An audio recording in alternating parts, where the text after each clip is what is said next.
Started soon. Want to thank the Otis Library for giving this fine facility. I think it's great to see such a turnout for a debate here sponsored by the day. Thank our candidates. I was going to ask on the eve of 9/11 if we could just have a brief moment of silence for the victims of that awful attack and for the many soldiers and families who have suffered as well in the wars that have followed.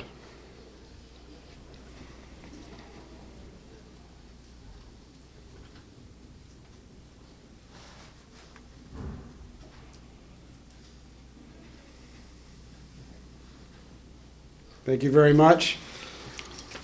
So tonight's format, we're going to start out with our candidates for the House races, a couple of the districts covering Norwich.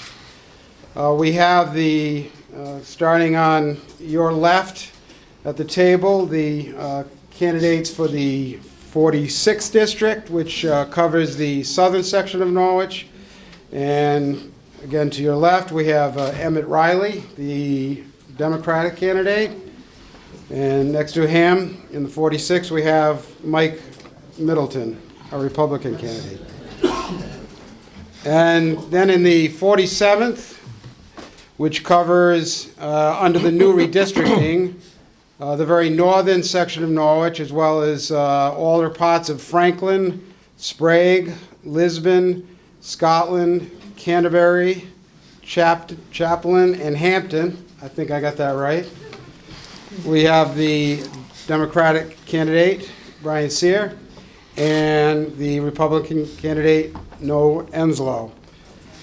So we're going to go to roughly 8 o'clock with this first part of the forum, and then we're going to switch out and we're going to bring in the Senate candidates for the next part of our forum.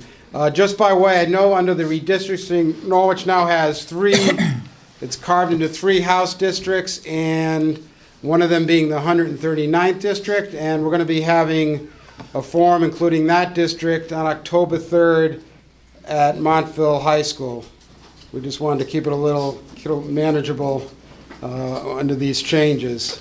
So we're going to start out tonight. We're going to give each of the candidates 90 seconds. Told them to prepare for 90 seconds to introduce themselves to you. We're going to start to your left, and then we'll move into the questions. If you haven't had the opportunity, we have the day's assistant managing editor, Lisa McGinley, here, and she has index cards, and she'll be taking questions from me if you want to put them in writing, and she'll bring them up to me. I can't promise to get to all of them in the time we have. I'll try to get to the ones that seem to generate the most questions first, because that'll probably suggest what the issues are most important to people. And again, I'm Paul Charnier. I think maybe I failed to say that. I'm the editor for the opinion pages at the day. So, Mr. Riley, if you could get started with your 90-second introduction. First, I'd like to obviously thank the day for their putting this forum together, the Otis Library, and all of you for coming, because obviously this is a democratic process, and we want all of you to be able to have your opinions and your questions known and answered. Like I said, my name's Emmett Riley. I'm the son of Dennis and Winifred Riley. I was born and raised here in Norwich and went to public schools here. I'm currently the Director of Development for Madonna Place, which is a nonprofit family agency right here across the street. I look forward to my candidacy and working with all of you and making sure that Norwich's interests are brought to the Capitol and made sure that everything that you have and concerns that you have are answered. Thank you. Thank you. And Mike Middleton. Yep. I'd like to again thank everybody for showing up. My name is Michael Middleton, and I'm running for the 46th State Representative and for Norwich families. My priority is to ensure Norwich is heard from at the state capitol, and that I'll make sure that Norwich families are given the support of a representative that will listen, plan, work, and focus for their good. My wife and I chose to live in Norwich following my retirement from the Navy. During my years of service, I was stationed with the U.S. Marines on board surface ships and submarines. I've traveled and seen the American flag fly with great pride, when our other nations' flags would be lowered to honor ours. We have seen our daughters, grandchildren, and great-grandchildren live and grow in this state. We also have seen the need for service to our community. We were foster parents for over 8 years and have seen the importance of keeping families together. America has always been a place for all people to live, grow, and have opportunity others only dream of. Our planners of America were simple people with simple ideas: to work for their family, to have a place to call their own, have enough food on the table, to be healthy, to have religious freedom, the right to openly talk or write about issues that bother them, and most important, defend those who could not defend themselves. Today, we have many jobs lost in the civilian and military fields. We are faced with higher costs of living, higher property taxes, and personal income issues. The current state programs are not working as they could be. Most people feel that the government has lost direction, focus, planning, and the appropriate funding for our state and the city to run it as people would want it to. We need to set off to different directions. There's an old usage of the 5 Ps. Prior planning prevents poor performance. It takes good people to do nothing to get nothing done. It's now time for good people to step up, plan for the future, and defend our nation's ideas and plans. I will make Norwich families my first priority by creative and innovative thinking, utilizing existing programs. You're a little over your time. Sorry. If you could please. Thank you. Okay. Brian Sear. Hi, thank you all for having me. It's an honor to be here. Since 2007, I've been the first selectman of Canterbury. Prior to taking office, my beautiful town was in a bad state. Fractured ideology, partisan politics, personal battles governed the landscape, and our planning and the well-being of our town took a back seat. We put together a bipartisan slate of people who had one goal in mind, one commitment: serving the town of Canterbury and honoring the town of Canterbury. And we've succeeded. For 3 terms, in the worst economic situation since the Great Depression, our town has grown services, served people better, gone without a tax increase, without cutting any services, and Canterbury is a wonderful place to live, and it is shining again. I have succeeded also on the regional level, working closely with our Council of Governments.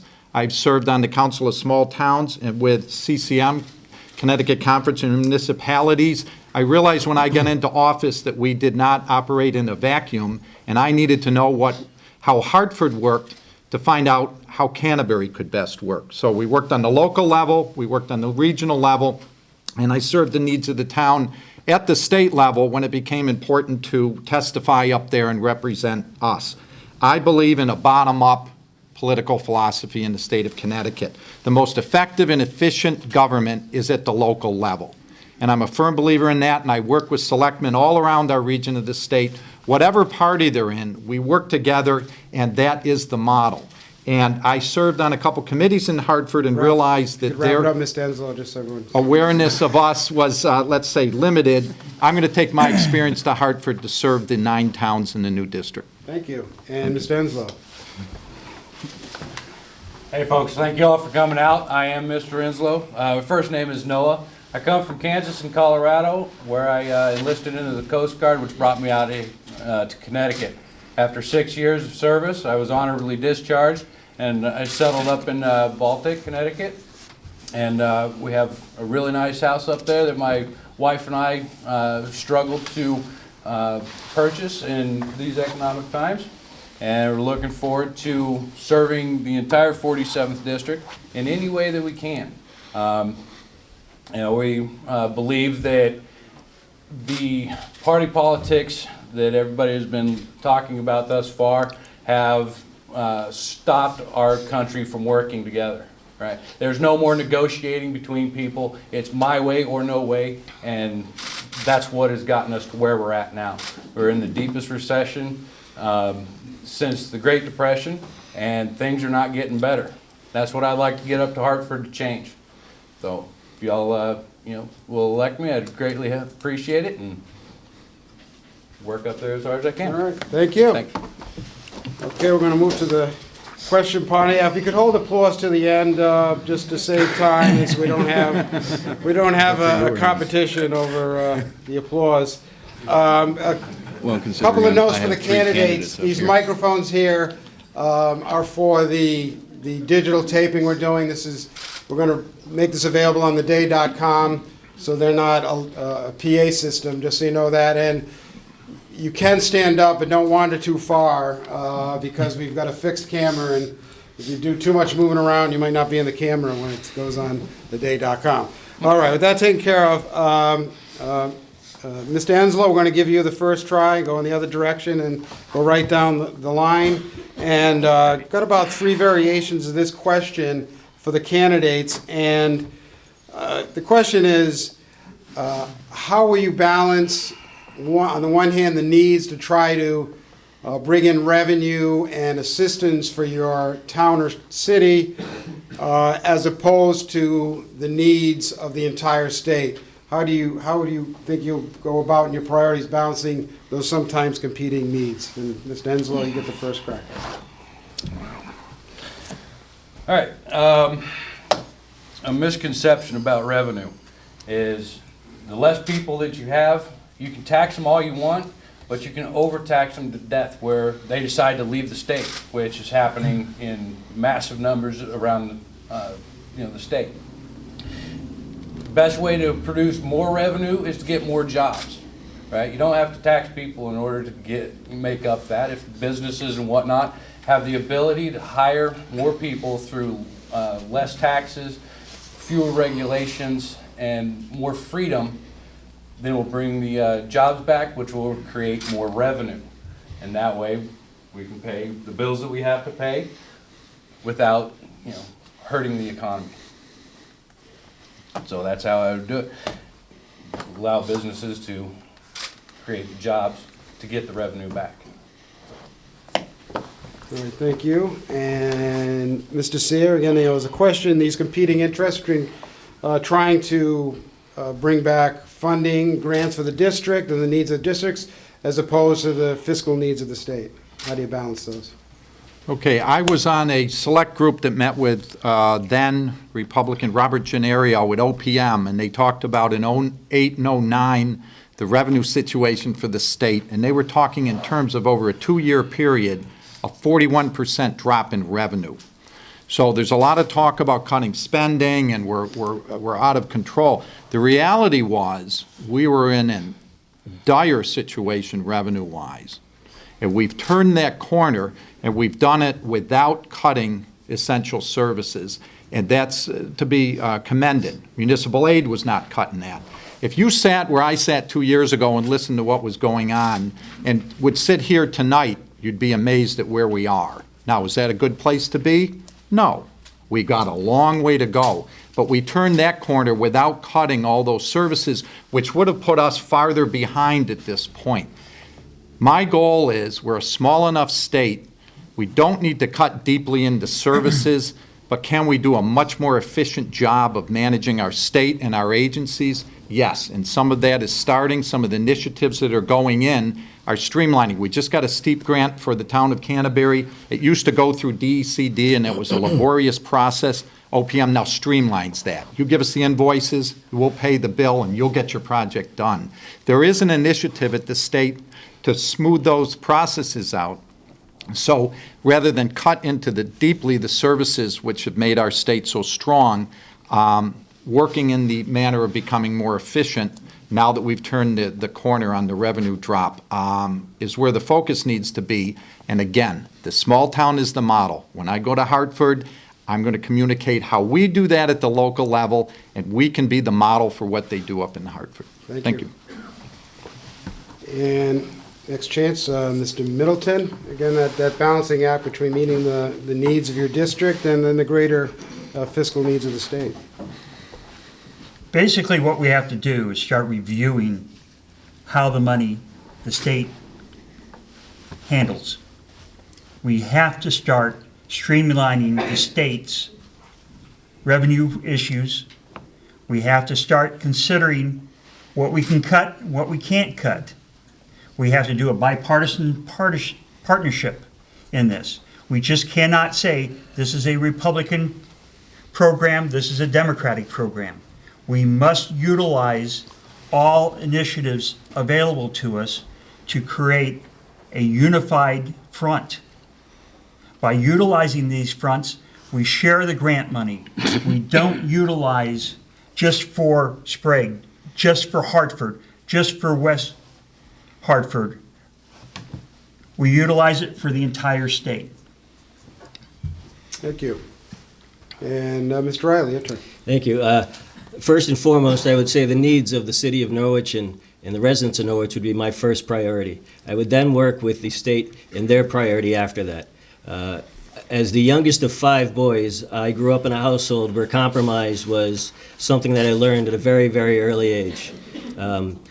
I understand the needs of people and things that need to be done. Efficiencies can be happening in the state of Connecticut. I write numerous grants to federal and state governments, and within that process, there is an awful lot of documentation. And all this documentation has to be paper, and that is just not needed.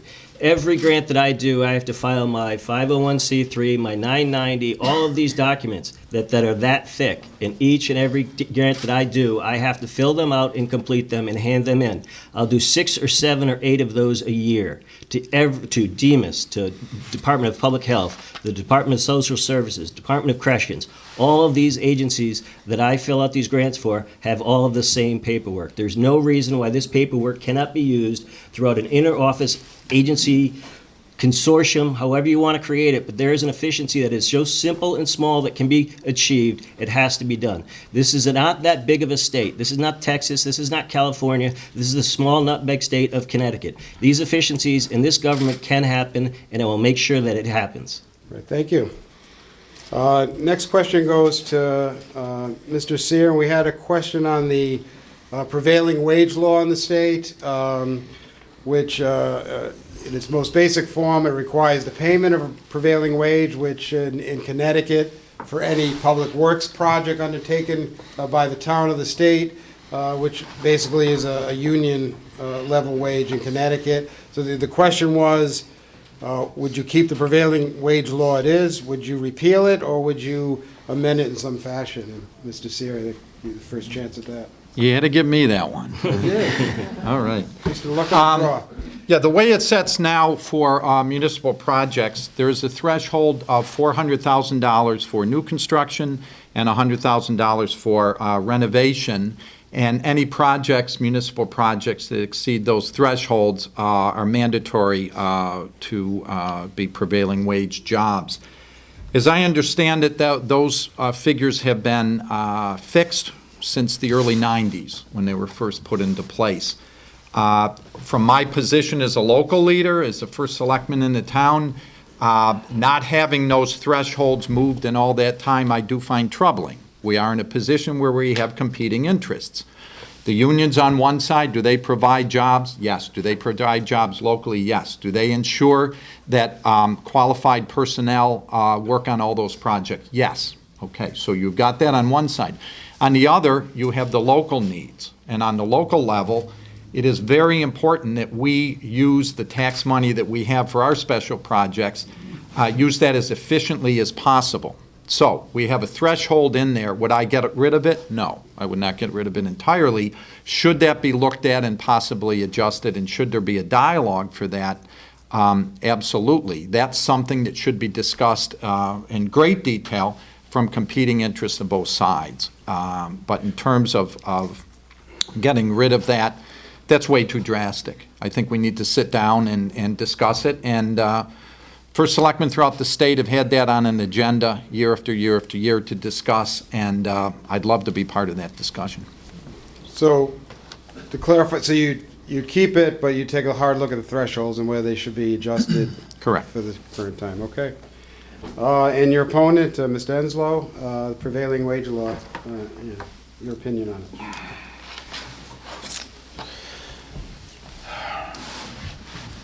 Back in Colorado, we don't have unions. If you work, you get paid. If you don't work, you get a pink slip. Prevailing wages take out the ability of any company to negotiate for the job, to get the best price that you can get for the work, right? Will I take it or will I keep it? Probably. And I say that not because I necessarily agree with it, but because I want everybody who works to get as much money as they possibly can for the job that they do, right? My time and my job is very valuable to me, and it's very dangerous, right? I want to be paid as much money as I can possibly get, and I would like everybody else to have that same opportunity. Does it need to be looked at and changed? I'd agree with Mr. Brian Sears that, yeah, we definitely need to look at it. Everything needs to be looked at and tweaked every so often to make sure that it's the best that we can afford right now, today, not back in the 90s or even the 2000s. Thank you. And next crack at that question, Mr. Riley. Thank you. These laws are in place because they protect the worker. The worker needs to be protected from individuals or corporations that may not be or may not have the interest of theirs or the best interest of theirs in mind. Would I amend it? I certainly would take a serious look at that. And answering that question of prevailing wage law in 90 seconds is somewhat difficult. It's an enormous statute. It's an enormous topic. But there certainly can be some, insight to that and looking at it and making sure that it is working properly. I would believe that if it is looked at and it does need to be amended, I would certainly be in favor of that. Thank you. Thank you. And Mr. Middleton. As my opponents have said, is that the prevailing wage law is there to protect the union workers. It's also to protect the common individual. It's there to protect everyone, just not the worker. Prevailing wage laws must be reviewed to ensure that quality people, along with quality contracts, are utilized. We cannot depend upon antiquated systems, antiquated formulas to determine what needs to be done. So yes, we do need to review that. All right, thank you.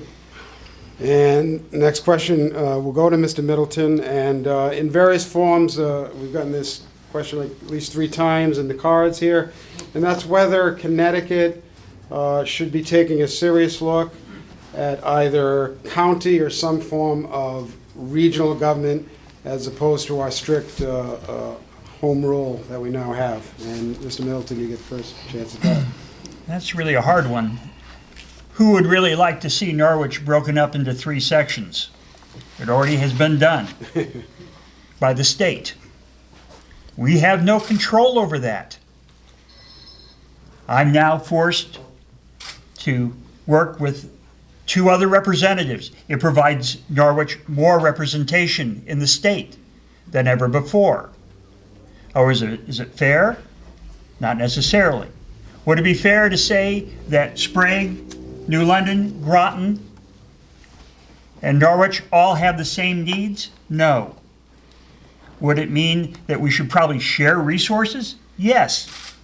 There is no need to have various problems where one department does not have the equipment that needs, where one fire department has to call another city 3 cities away to borrow a fire truck to come to a fire.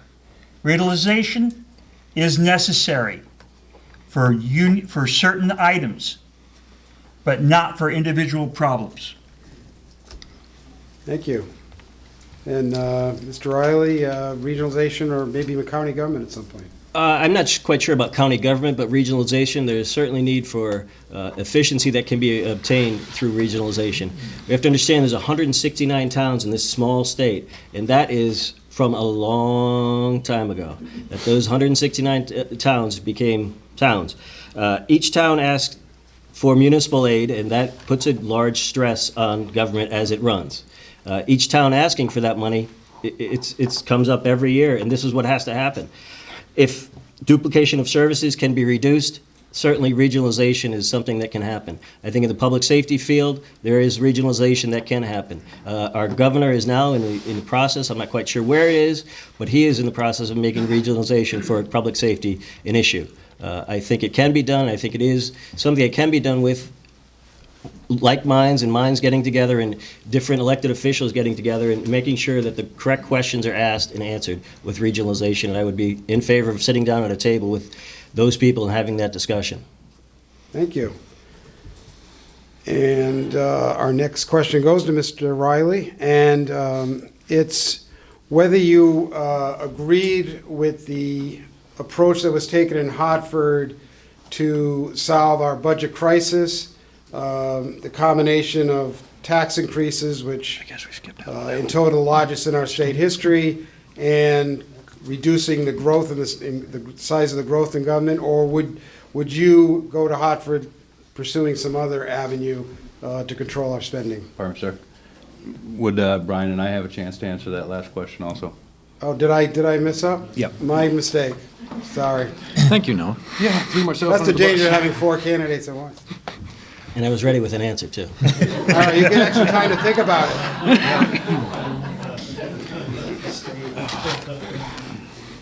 Go ahead, Mr. Isler. County government or regional government?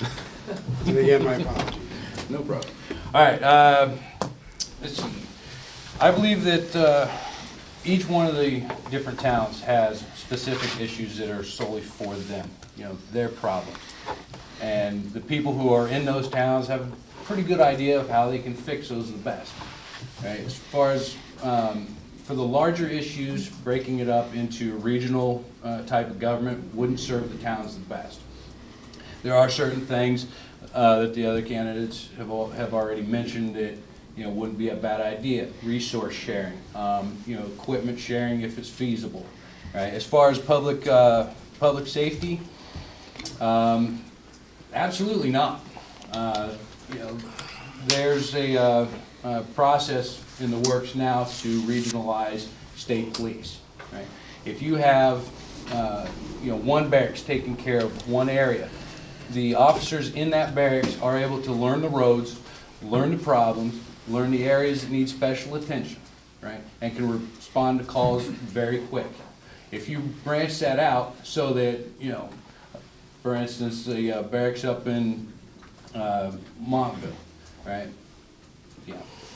Montville, if they have to respond all the way out to Canterbury, they're not going to know the back roads. They're not going to know how to get to certain places if the main roads are blocked. It's going to take them that much longer, and in the medical field, seconds are life.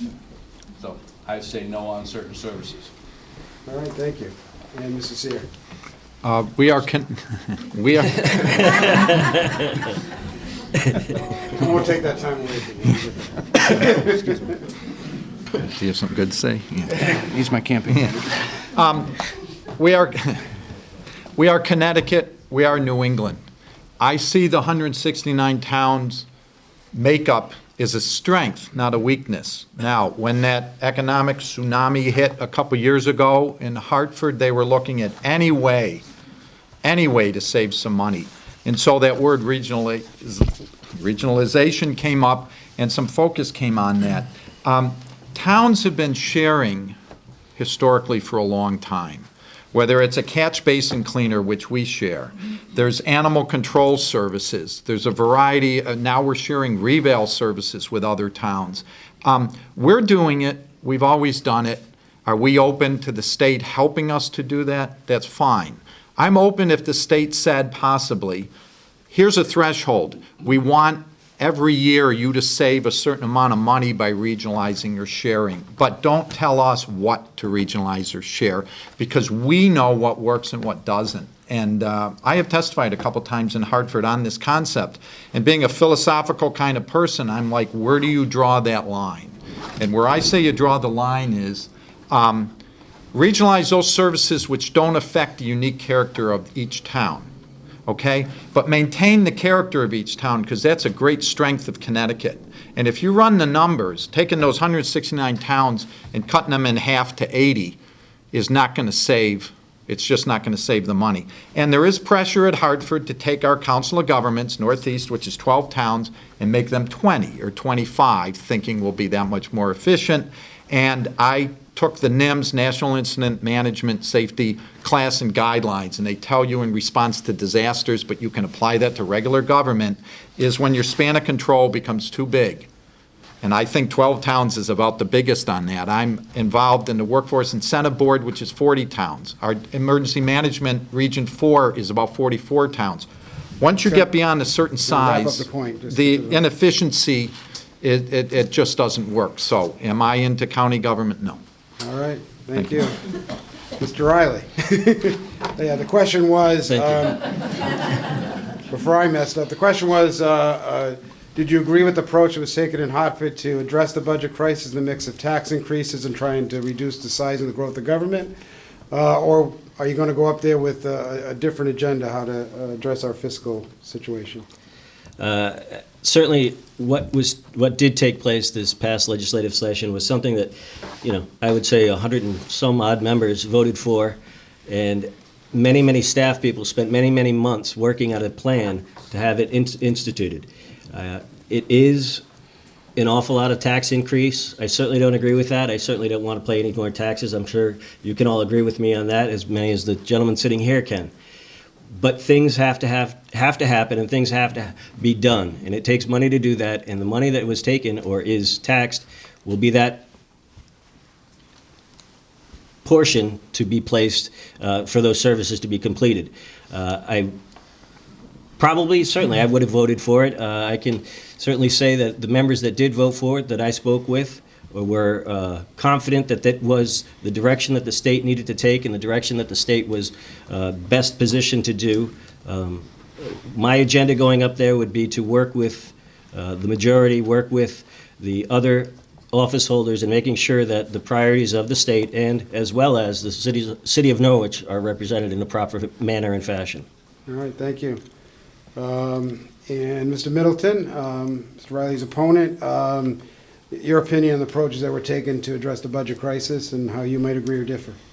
I differ quite a bit, is that when the final budget was presented to the state representatives, they were given 7 hours to review over 8,000 or 800 pages worth of taxes. That was impossible for anyone to review, no matter how hard the aides worked on the program. Each of these taxes affected different people different ways, whether it be the alcohol use, grooming your poodle, going to a yoga school. It depends on how it was utilized. But it was so bunched together in such a short period of time that it gave no one a chance to review it properly. And that's one of the issues here, is that are we going to work together trying to review everything at the same time, not just dump them all together and say, well, you got to live with it. Unfortunately, that's exactly what has happened to us right now with the $1.8 million increase in taxes. It was dumped on us, and we had little or no control over it. Thank you. Mr. Sear. We're talking basically about two things. One is process of what took place, and the other was the ultimate result. My own position, knowing that it was a crisis. If you look at the revenue numbers in 08 and 09, it was some very tough choices that had to be made last year, and it was very difficult, and they bit the bullet, and I do support what they did to turn the corner. And we were in a tough spot. Now, going forward, you sit back and rest and say, yeah, that was a good thing. That was good for people. That helped. Everybody wants to pay more taxes. Of course not. That was a unique situation that took some courage to address, and it was addressed, and we are in a better shape because of that. At the same time, there's many initiatives being put forth. Nobody more than the governor, legislature, would love to have this economy move forward and move us out of the situation that we had to be in last year. But given the reality of what was at point then, and I listened to all the testimony, or most of it, of all the various interests, and if there were severe cuts that were made as opposed to the hybrid package they ended up with, we would be digging out of that trough for a long time. We bit the bullet in the short term now, but we did keep that safety net and that structure intact, and I think that was the right thing to do. And Mr. Enslow, so your opponent agrees largely with the approach that was taken, and your opinion? I would have to disagree. The taxes, we were in a deep hole, so minor tax raises, probably would have been okay. Except they hit us all at once. They sent the taxes retroactive, so we had 3 months to pay off an entire year's worth of normal taxes. Especially at that time, we had Thanksgiving and Christmas right around the corner. That hit families hard, really hard. To go along with tax increases, to balance stuff, if you increase on this side, you have to kind of decrease on this side.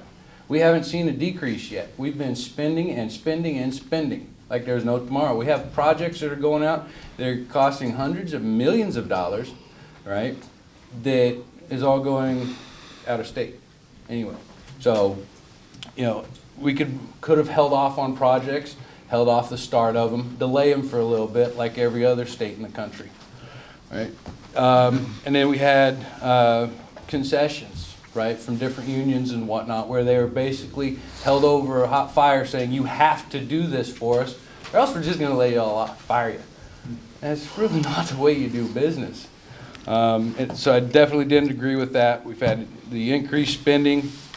So other than getting more of all of our monies, making all of our paychecks a little smaller, and us not being able to afford some of the things we'd like, it really hasn't done much. We're still in a deep hole, and we haven't climbed out yet, and it's going to be a while before we do. All right, thank you. And Mr. Enslow, you get the next question, and I got this in various forms, and the Norwich is planning or hoping to build a new police station. It's dark out now, but it's, I guess, right across the street here, I was told when I arrived. And the question, Mr. Enslow, first, they're going to be looking for some state aid, probably a significant amount of state aid to help them build a police station, a new police station. Is that money well spent? Would you support that initiative? And Mr. Enslow, you get the first try at that one. All right. Well, the police station. Now, the question, if I remember, is if the state aid money is spent correctly. Well, no, this particular question is, it's a $33 million Yep. police station. Norwich will be looking for some state help, so they don't have to foot the entire bill, which, we know often happens with projects.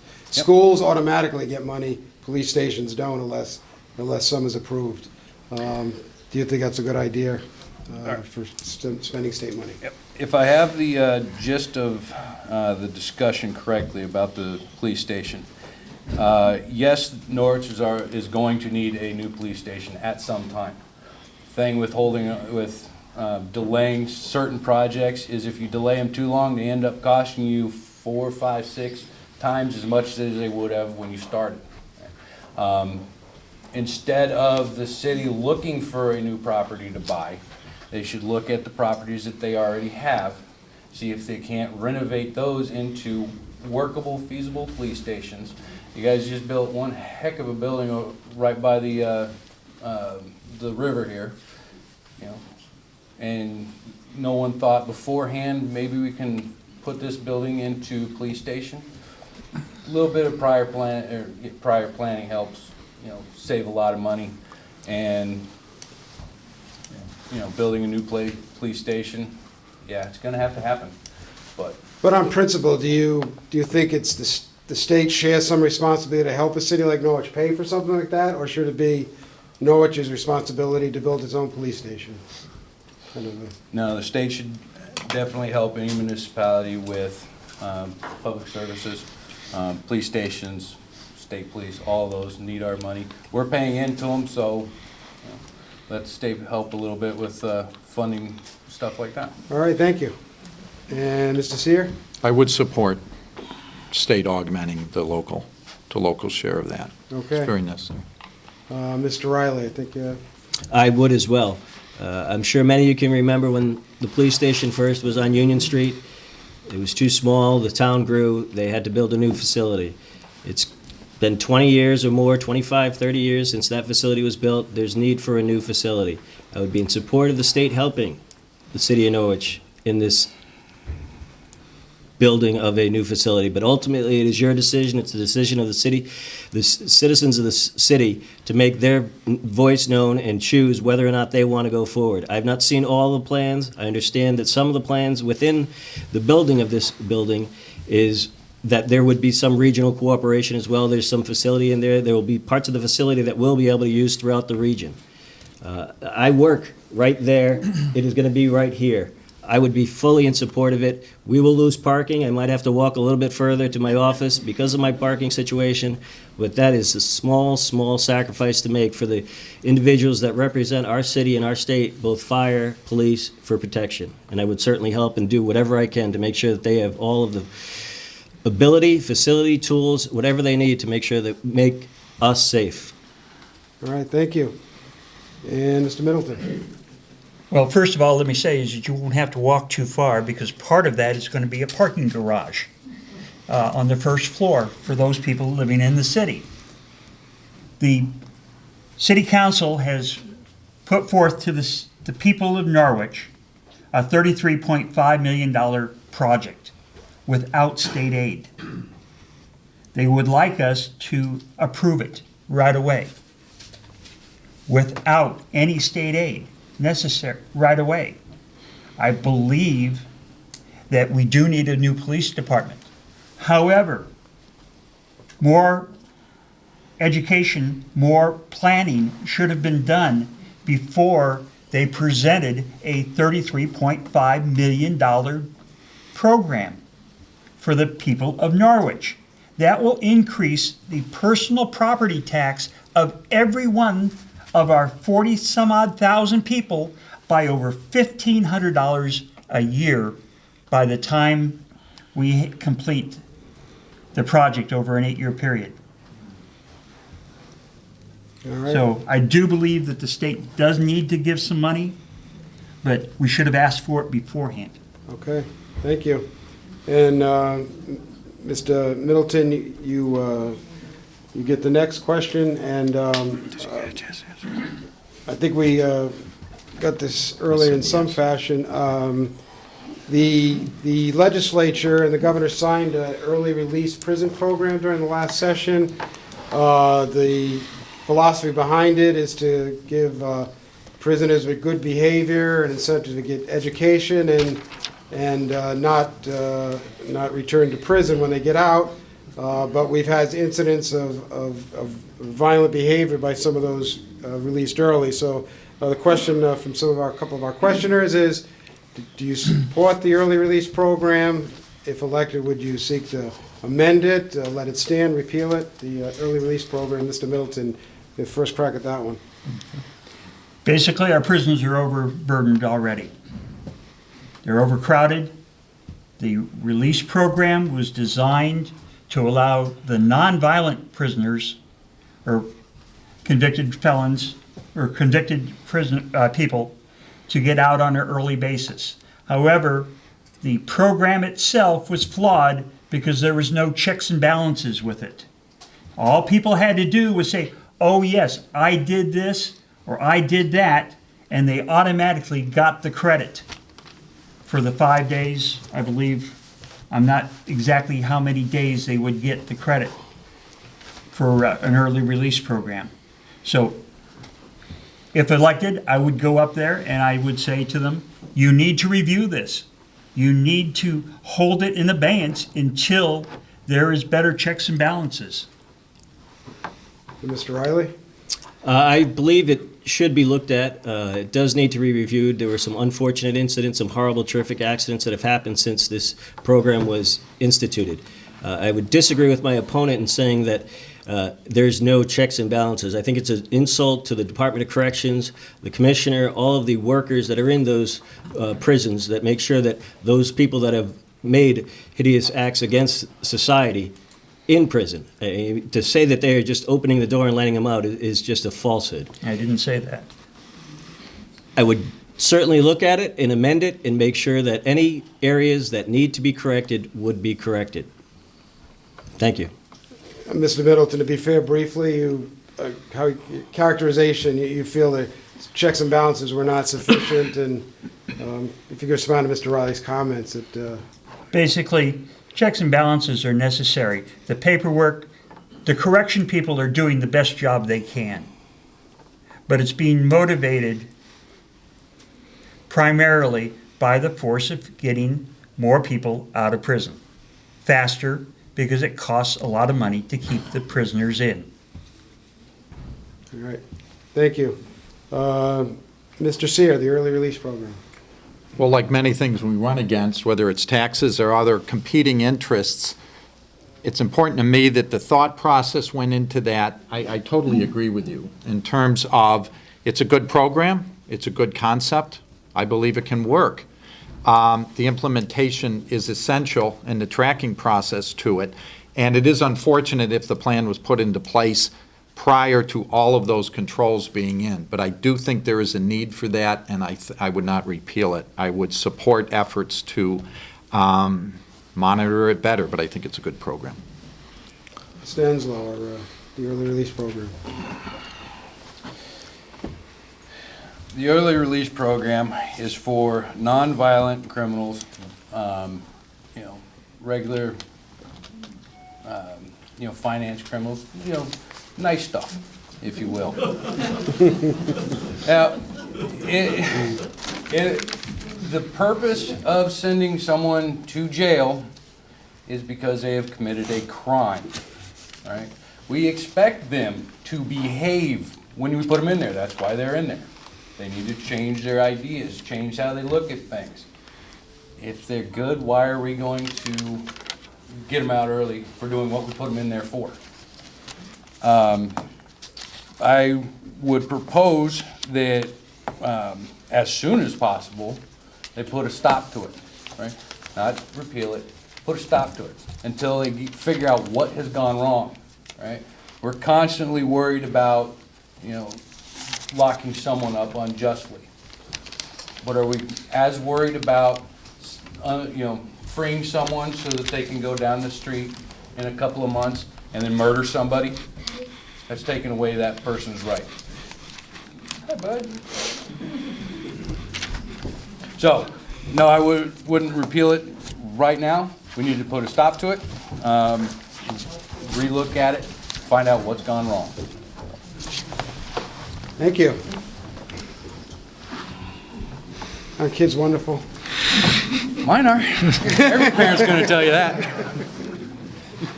Mr. Riley, save the easy questions for near the end for you guys, and we've got a few on this one. And what would be your approach in Hartford to try to get job creation going here in the state of Connecticut? Certainly. Job creation, we have to create 21st century jobs. We have to create jobs that are going to be used in the next 10, 20, and 15, 30 years down the road. I would create, or continue with the business tax credits for small businesses, where they are given credits when they prove their efficiency, and they make sure that the credits that they are given and that their performance is based on what they have said they were going to do. Making small businesses more available, making the bureaucracy that small businesses have to go through to create a business, to employ people, reducing that burden that much more. To create jobs in the 21st century, making sure that things are brought to the table that need to be answered. Thank you.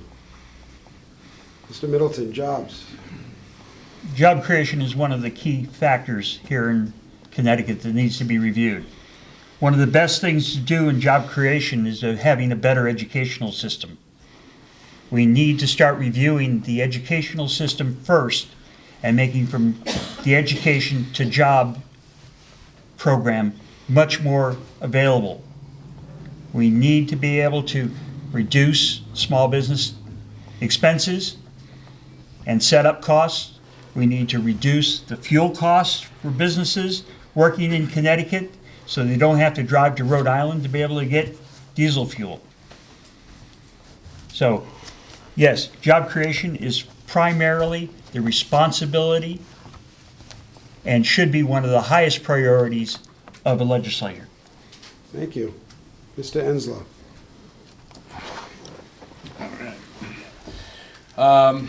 For job creation, a majority of the jobs that are in the state are created by small businesses, mom and pop shops, the ones on the corner that we all went to as a kid, right? If we want more jobs, we need to allow mom and pop to hire the kid next door, right? In order for them to be able to do that, we need to take away some of the tax burdens that they have to, work with. We need to take away some of the special requirements that they have to make sure that they fulfill, like, making sure that if another business comes in, it's not gonna put out these two businesses.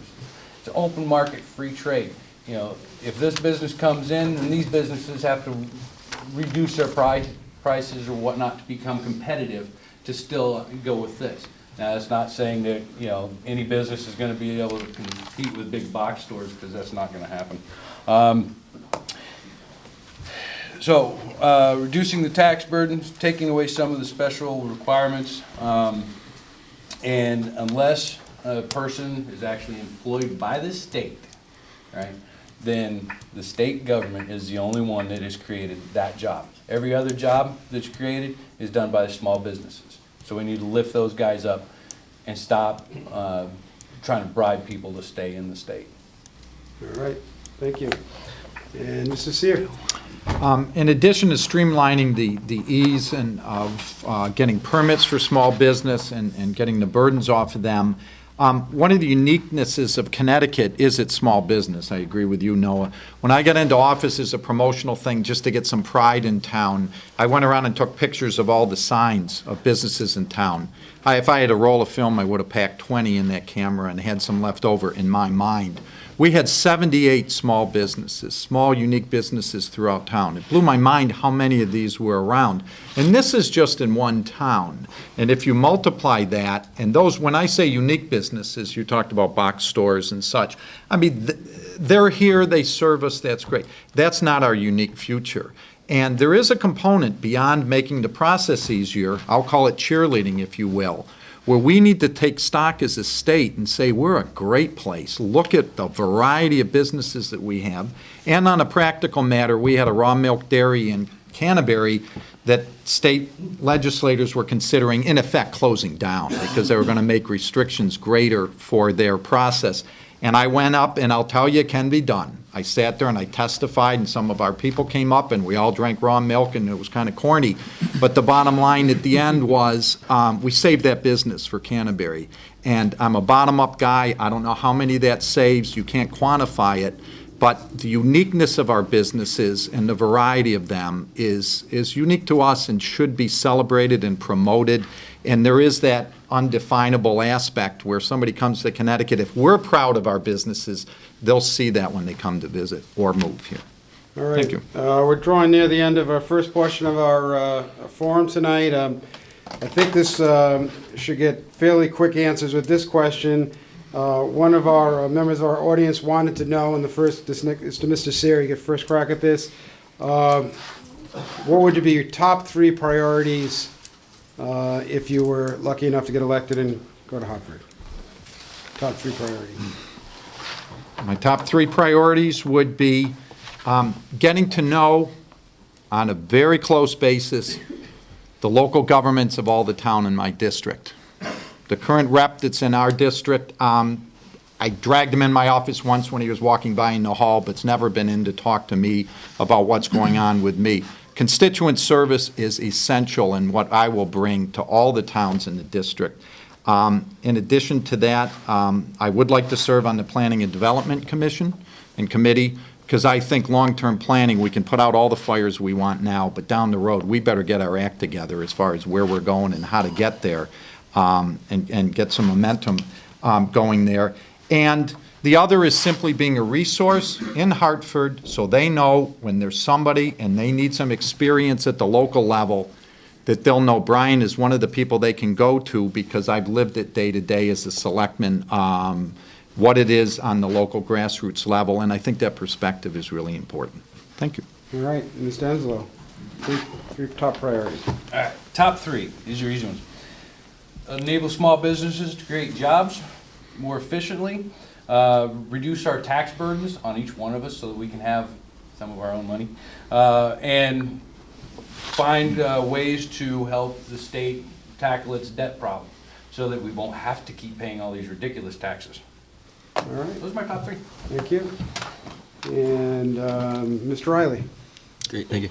I'd prefer it to be a top 10 list because there's so many things that need to be done. The first would be certainly government efficiency and reducing spending at the at the state level.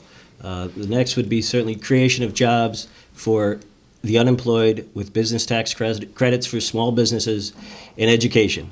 Education is the foundation of our society. My mother was a public school teacher in this town for 30 years, and I understand what education is and what education does to make sure that someone can gain a foot in life and make sure that they can prosper, they can have a family, they can afford a house, they can afford a living, they can make sure that they have a successful and proper life. And education is that foundation.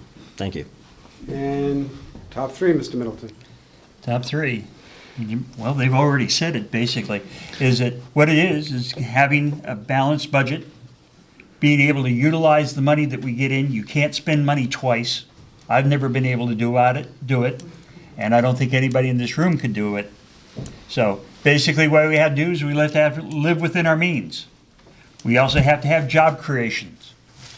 And the third and most important is the educational system for our state, because that's our future, our children. All right.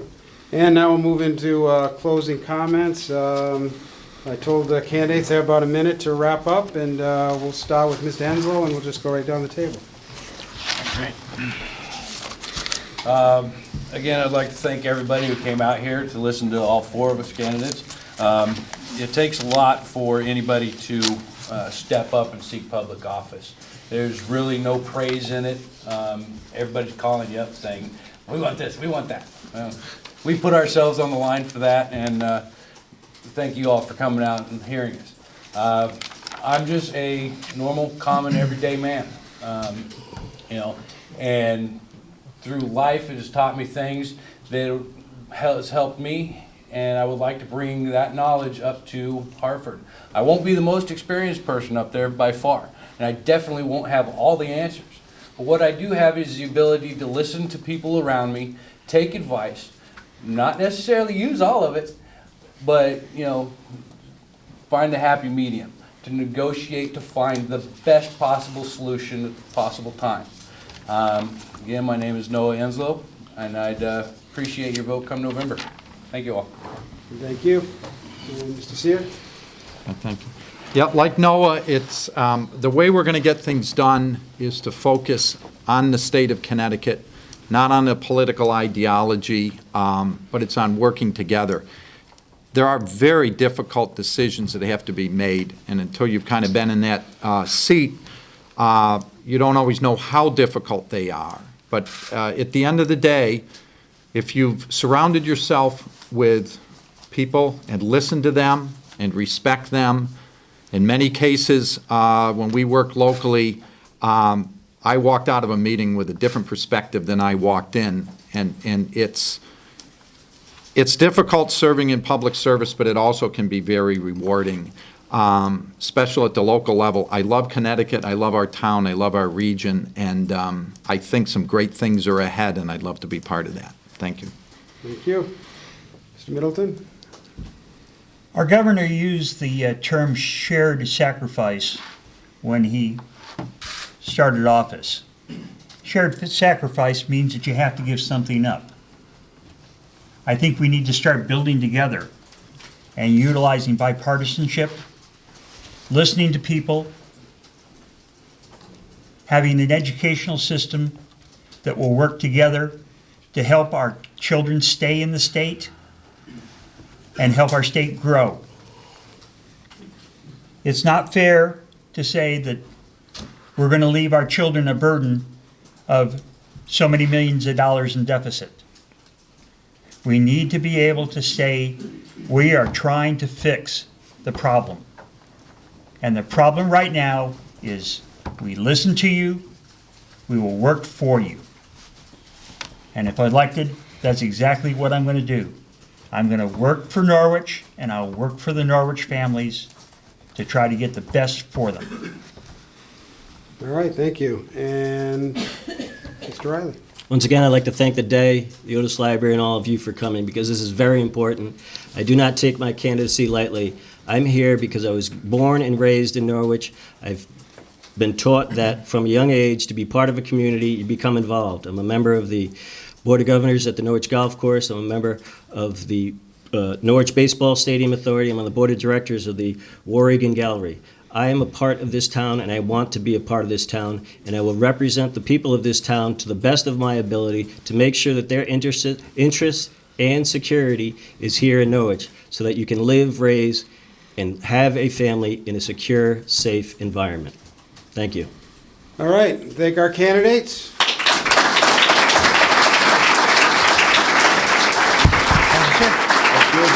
Good job. Okay, we'll take a very short break, and then we'll get to the next event on the fight card. Good job. Hey, great. Thanks. Good luck.